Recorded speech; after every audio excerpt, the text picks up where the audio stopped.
Okay, Zoe, I'm going to need you to put the brains in the plastic cartridges and take them to CNDR for me next Tuesday. So this is a video on how I'm doing it for the P14 brains.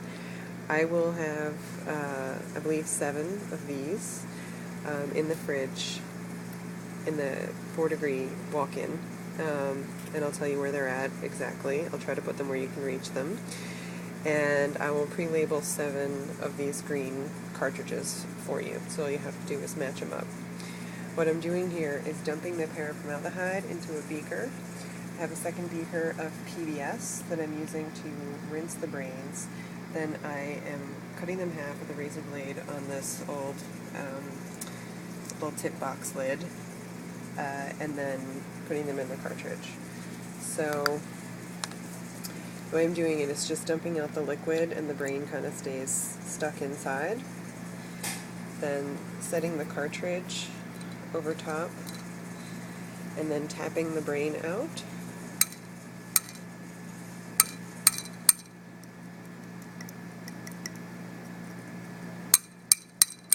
There we go.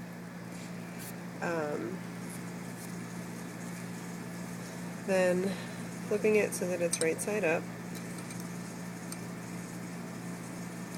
And if you can't tap the brain out, you could probably use the spatula to sort of slide it out. Just taking a 1 ml pipette and washing 3 times with the PBS and letting it run into the beaker.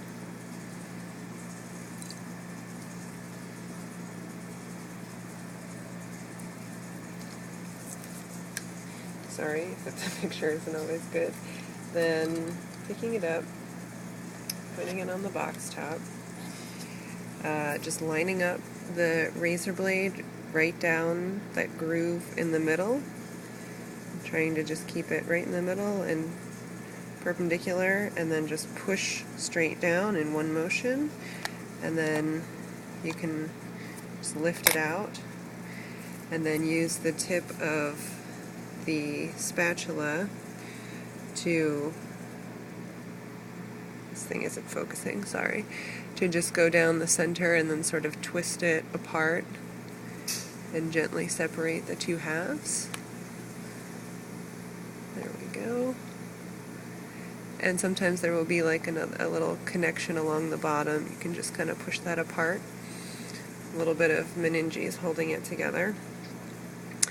Then just pick up each piece with the spatula. You don't really have to keep them straight.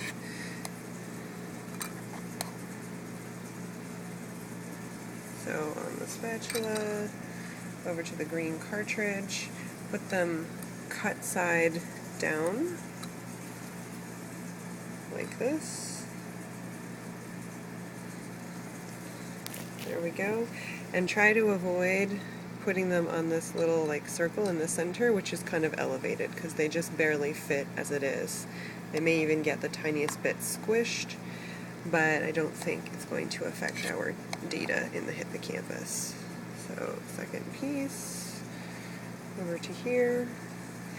Sorry this video sucks, it's harder than it looks to do this with one hand while looking through the iPhone.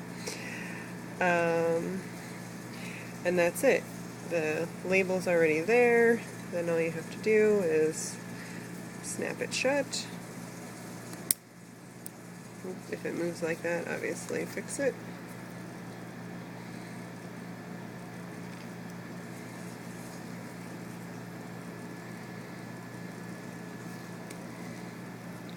Okay, so there we are. And snap shut. If paraformaldehyde gets on the pencil, sometimes it sort of smudges it off. So just double check and make sure that the label is still clean and easy to read. Reinforce it with the number 2 pencil if you need to, and then put it in some sort of anesthesia bucket with enough of this Tris saline buffer to cover all 7 pieces. And that's it.